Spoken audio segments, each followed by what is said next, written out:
നമുക്കിന്നൊരു പൊതിച്ചോറ് കേട്ടോ. എനിക്കത് ഒട്ടും വയ്യ. ഞാൻ കാപ്പിയൊന്നും ഉണ്ടാക്കിയില്ല.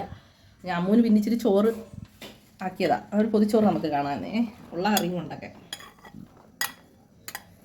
അവിടെ ചോറ്,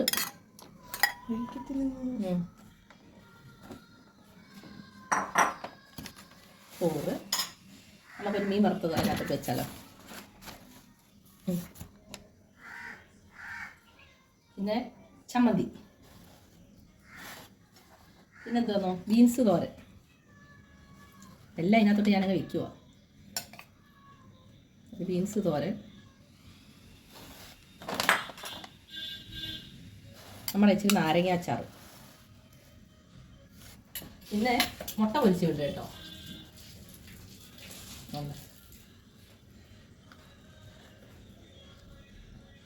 മുട്ട പൊരിച്ചത് കണ്ടോ. അങ്ങനെ നമ്മുടെ പൊതിച്ചോറ് സെറ്റായി. പിന്നെ നിങ്ങൾ ഞങ്ങളുടെ ചാനൽ കയറി കണ്ട് സബ്സ്ക്രൈബ് ചെയ്യണം, ലൈക്ക് ചെയ്യണം, ഷെയർ ചെയ്യണം, മാക്സിമം എന്നെ സപ്പോർട്ട് ചെയ്യണം കേട്ടോ. ഓക്കേ.